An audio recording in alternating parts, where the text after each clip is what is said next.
Hello and welcome back to Vlad The Impaler. Right, if you're seeing this, then it means that I will be victorious in this upcoming battle with Dracul, because, well, if I'm not victorious, I'm not going to bother uploading it. On this particular playthrough, I went with a mage, and as you can see, I've managed to get his magic up to 16 and his intelligence up to 11, so hopefully that'll be enough to get the job done. I'll say if you're seeing it, then it is. I'll do this properly. Covered in the blood of the vampire women, you kick open the heavy doors and walk inside the audience hall of the castle. 3 long pikes with sharpened spear points stand in a row along the far wall. Behind them hangs a banner with the symbol of the Knights of the Order of the Dragon. Sitting at the desk in front of them is a man with long, dark hair. He looks up from writing as you enter. You recognize the face all too clearly. It's him, Vlad Dracul, the Impaler. "You should not have come here, my friend," he says, setting down his writing quill. You step forward, replying, "And you should not have sent me to Istanbul, if the darkness I was meant to find was actually you." Vlad stands up from his chair, looking every bit the man you remember from the better days.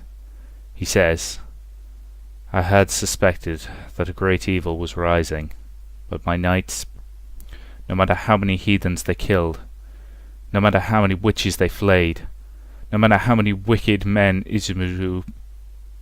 have no idea how to pronounce that, assassinated, they could not find the source of the evil.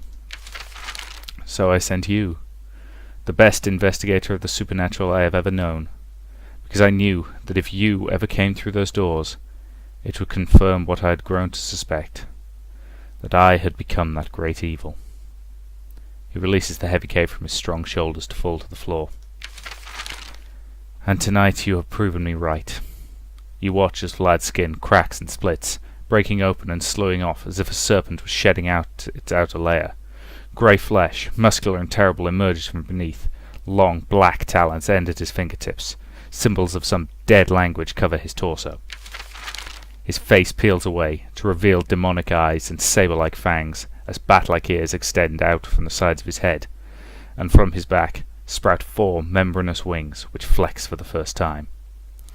"Look upon me, my old friend," he says in a hellish voice, "and know that you are my final test, the last barrier before my great blood-hewn destiny."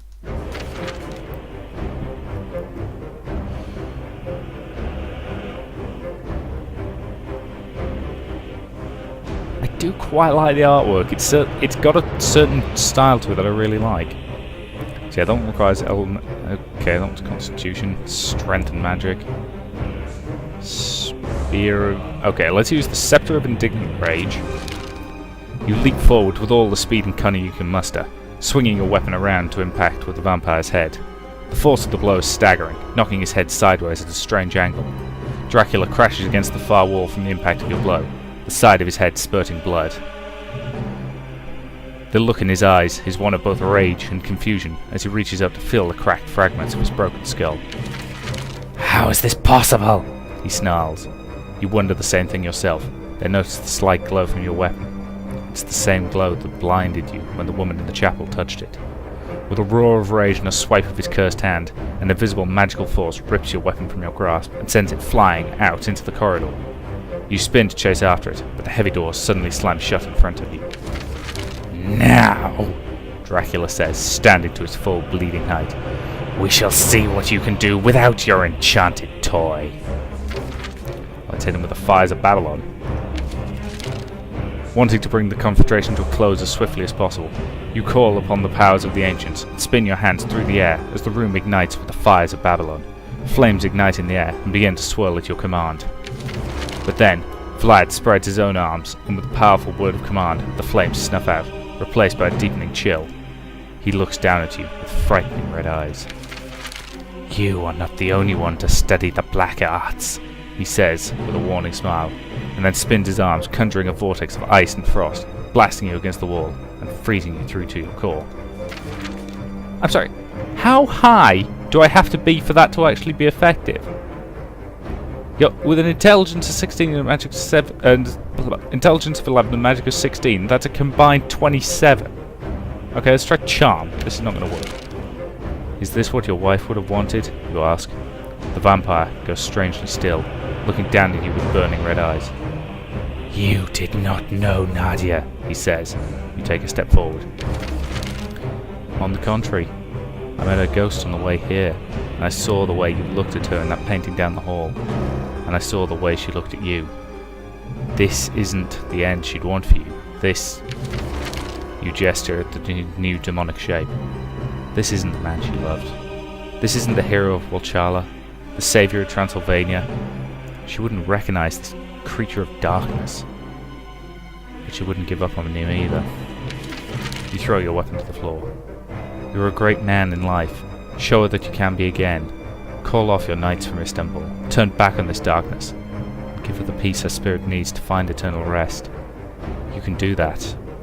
For Nadia. The vampire stares at you long and hard.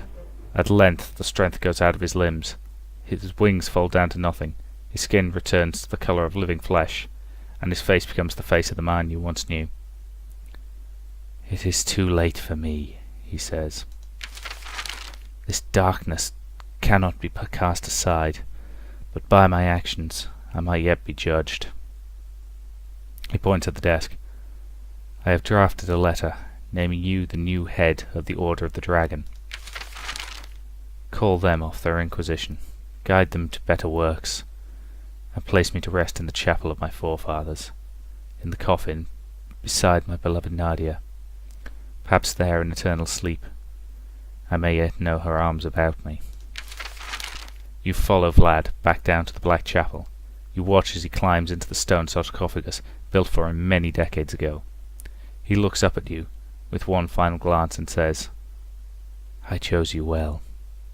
You nod in respect, and as he closes his eyes, you raise the silver stake over his heart. With a powerful hammer blow, you drive it home, his vampire blood spraying all around. You then bring your weapon down in a clean cut, chopping his head from his shoulders. Then, as blood fills the coffin, you slide the stone lid shut, and lay a final wild rose on top of his coffin. Thank you, comes a whisper from the back of the chapel. Although you do not see Nadia, you can feel her presence there with you. Depleted, you turn towards the stairs. It comes as something of a shock to find the werewolf back in his human form, kneeling in the doorway. In his husky voice he asks, What is thy command, master? The end has come, but there is more left to discover. Right, so that's what happens if you win. As I say, I fail to see why my attack with a combined 27 didn't work, and yet with a charm of 9 I was able to talk him into letting me kill him. Again, this game continues to be not very good at explaining itself in any way. Still, either way, thank you very much for watching, and I hope to see you in future videos.